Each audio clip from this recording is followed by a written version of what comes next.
मरने के बाद अपने कर्मानुसार, जैसा आप बता चुके हैं, जीव अन्य योनियों में चला जाता है। ठीक है। तो मेरे फिर पितर कैसे होते हैं? যে ইসলাম ধর্মে বলা হয় যে মানুষের কখনো পুনর্জন্ম হয় না।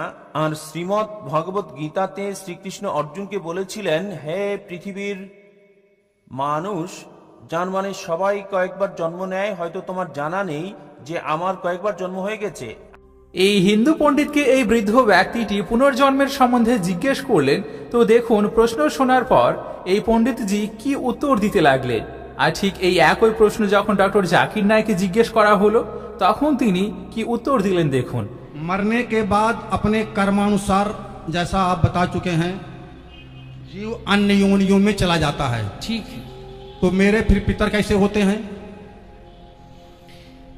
पितर ऐसे होते हैं कि जब हमारे पिता के पिता के पिता जो भी आज धरती पर नहीं है, वो जब यहाँ से मरकर जाते हैं तो सीधा पहले पितृलोक जाते हैं।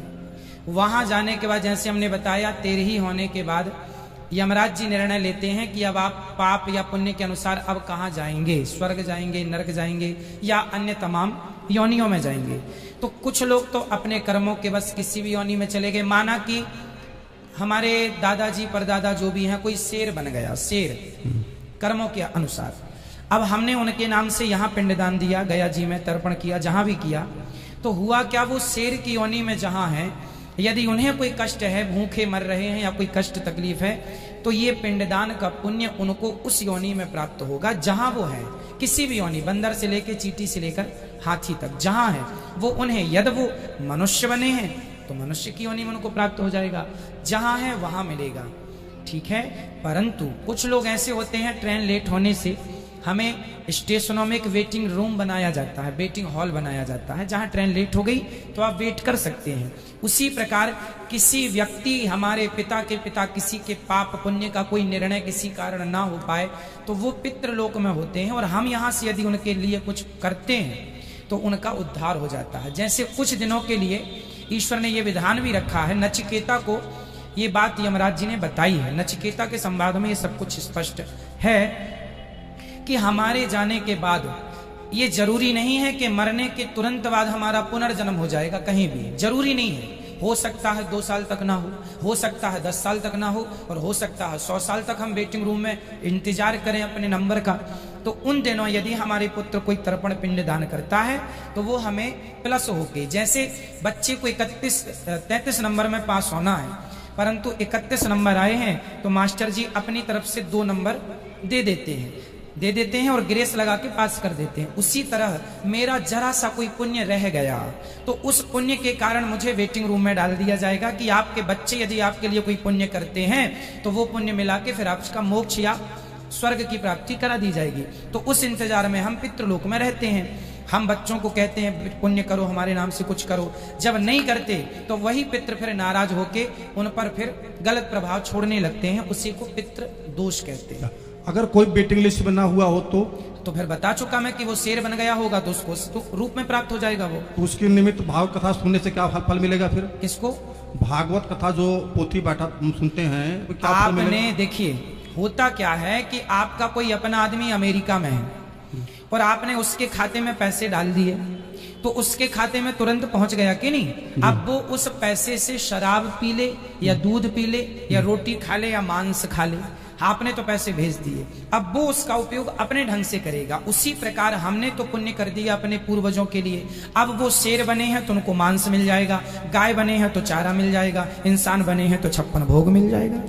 स्वामी जी, संतुष्टि हमको नहीं हुई, हम कर क्या रहे हैं? আমার নাম আরিয়ান পুত্র কুমার নারায়ণ সিং কোন্তে, দিল্লি থেকে এসেছি। আমি ভালো ইংরেজি বলতে পারি না, এজন্য আমি দুঃখিত। স্যার, আমি জিজ্ঞেস করতে চাই যে ভগবানের বানানো নিয়মে কি পরিবর্তন হতে থাকে? আমি এজন্য জিজ্ঞেস করছি যে ইসলাম ধর্মে বলা হয় যে মানুষের কখনো পুনর্জন্ম হয় না। আর শ্রীমদ্ ভগবত গীতাতে শ্রীকৃষ্ণ অর্জুনকে বলেছিলেন, হে পৃথিবীর মানুষ, যার মানে সবাই কয়েকবার জন্ম নেয়, হয়তো তোমার জানা নেই যে আমার কয়েকবার জন্ম হয়ে গেছে।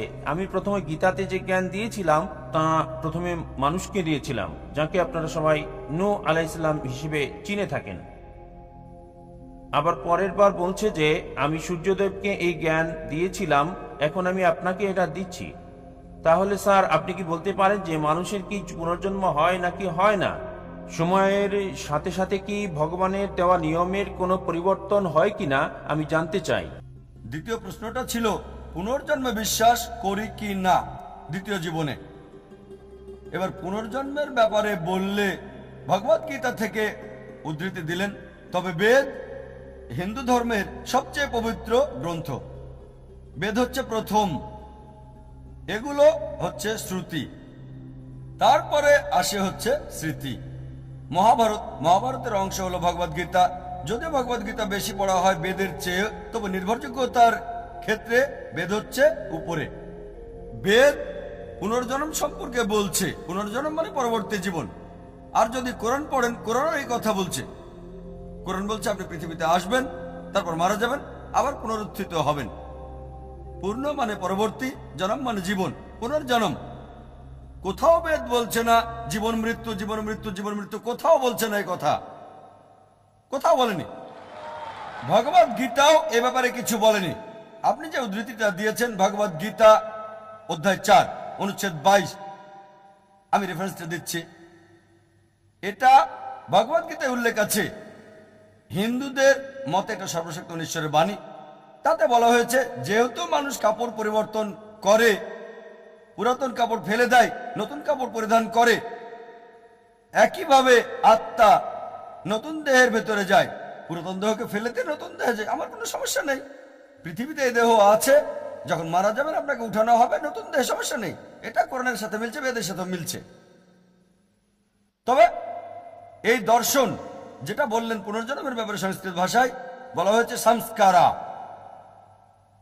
পুনর্জন্মের থিওরি, জীবন মৃত্যুর থিওরি বলা হয় পুনর্জন্ম। ঠিক এই থিওরিটা দাঁড় করিয়েছেন হিন্দু ধর্মের পণ্ডিতরা, বেদের কোথাও উল্লেখ নেই।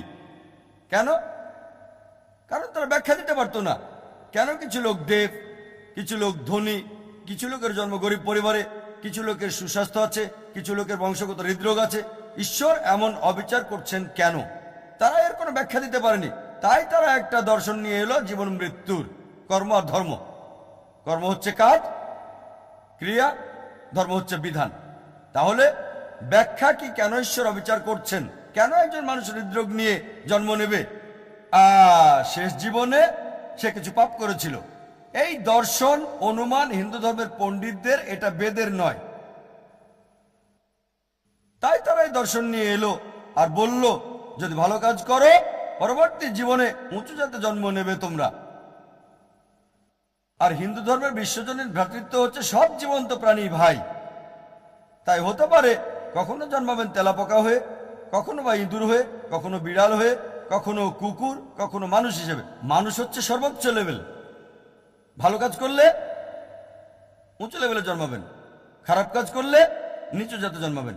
আপনি মানুষ হয়ে জন্মাতে পারবেন 7 বার। কতবার? 7 বার। এটা হিন্দু পণ্ডিতদের দর্শন, যেটাকে বলা হয় সংস্কারা। এখন আপনাকে জিজ্ঞেস করি, এই পৃথিবীতে অপরাধ বাড়ছে না কমছে? অপরাধ বাড়ছে না কমছে? বেড়ে চলেছে, মাশাআল্লাহ, খুব ভালো। পাপ বাড়ছে। মানুষের সংখ্যা আমরা যা জানি, মানুষ বাড়ছে না কমছে? জনসংখ্যা বাড়ছে না কমছে? বাড়ছে, মাশাআল্লাহ। এখন পাপও বাড়ছে, মানুষের সংখ্যাও বাড়ছে। যেহেতু পাপ বাড়ছে, মানুষ তো কমার কথা। তাই বোঝা যাচ্ছে লজিক্যালি এটা ঠিক না। এজন্য আমি পুনর্জন্ম বিশ্বাস করি। পুনর্জন্ম মানে পরবর্তী জীবন, এ ব্যাপারে কোরআনও বলছে। তবে একবার এই পৃথিবীতে আসবেন, একবার। দুটি প্রশ্নের উত্তর শোনার পর আপনার কাকে বেশি জ্ঞানী মনে হলো কমেন্টে অবশ্যই জানাবেন। আর ভিডিও ভালো লাগলে ভিডিওটিকে আপনার ফ্যামিলি এবং দোস্তের মাঝে অবশ্যই শেয়ার করবেন। আপনাদের সঙ্গে আমি নাহিদ, আমাদের সঙ্গে জুড়ে থাকার জন্য শুকরিয়া।